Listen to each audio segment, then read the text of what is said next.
New footage for Avatar Fire and Ash has appeared online, as tickets for the movie is now on sale.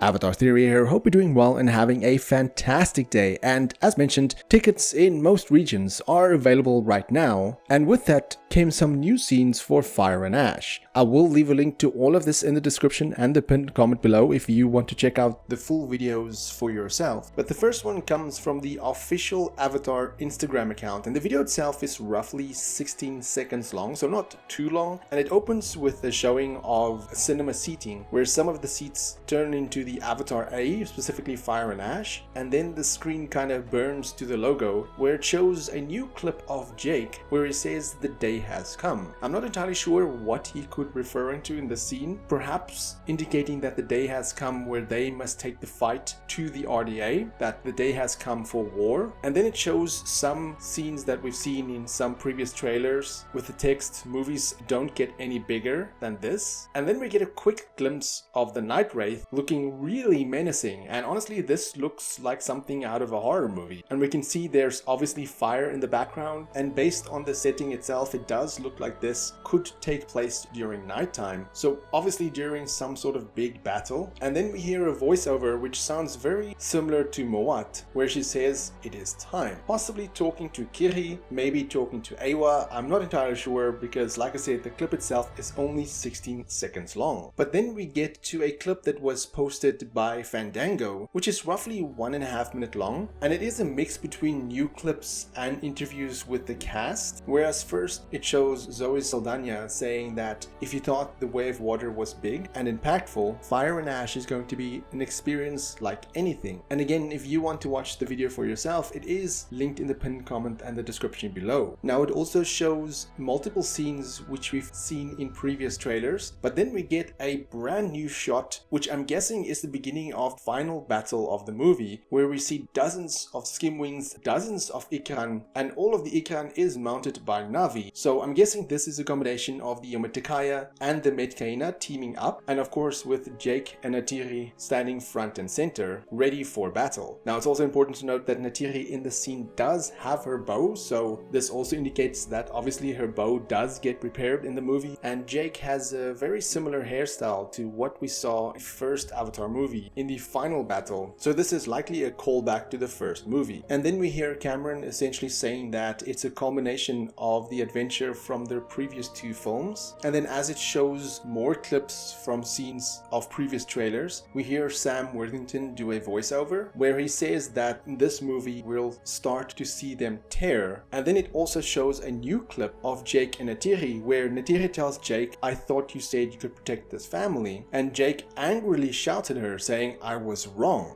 You said you could protect this family." I was wrong.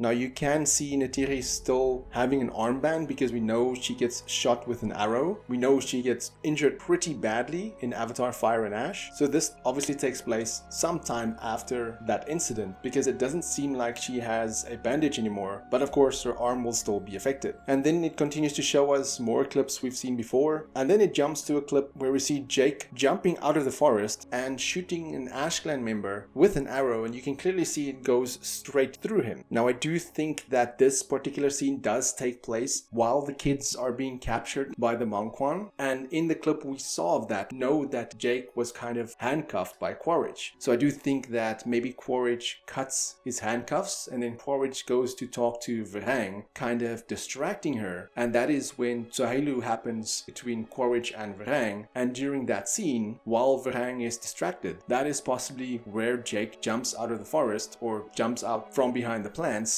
attacking them, trying to free the kids. We then get a voiceover by Kate Winslet and Sigourney Weaver as they talk about the production of the movie and some aspects of shooting on an empty stage. And then it cuts to various people between James Cameron, Sigourney Weaver, and Zoe Saldana, where it then also gives us a new clip of Loak screaming towards Varang, and we also hear Tuk screaming in the background. While Loak is screaming though, we see somebody blurred in the foreground, and I do think that it's Kiri, maybe maybe Varang threatens Kiri in some way, and that is when Loak screams, begging her not to do anything. We then once again cut to Sam Worthington, who talks about the movie, the action, and how epic the third movie will be, and then we get quite a creepy shot of Varang smiling and just looking at somebody with fire in the foreground, and you can see there's somebody standing next to her in RDA gear, which is undoubtedly Quaritch. This is probably either before or after the Tsahelu, because you can see it takes place during nighttime, and it does look like there's some Ash warriors in the background. Then it shows us a brief glimpse of Loak that I believe we've not yet seen in trailers before, where he has a rifle, obviously shocked at what he sees, and he's looking upwards. I'm not entirely sure what or who he's looking at, but clearly he is shocked at what he's seeing. And then it cuts to arguably the most interesting scene from this Instagram post, and it's of Kiri walking out looking at the chaos that's unfolding. You can see Tulkuns in the foreground, explosions in the background, you can see RDA ships, Ikran, skimwings, and then of course something's happening in the background there, which is probably part of the scene where Jake and Quaritch fights, because the light going upward is what we see during that battle. So this of course is just everything happening at once, and as chaotic as it looks, it also is quite a beautiful shot. And then we hear an interesting statement from Kiri, where she's standing next to Mowat and Neytiri, saying, "There is something you're hiding, tell me the truth." And then we hear that voiceover that we heard previously, which now confirms that it is Mowat saying, "Tell her it is time." Again, I'm not entirely sure what that is referring to, because it does look like Kiri is talking to maybe Awa, but she's not connected to any tree, so I'm not entirely sure who she is talking to. Maybe she's even talking to Jake here. Maybe there's something Jake was hiding from her that will be unveiled in this movie,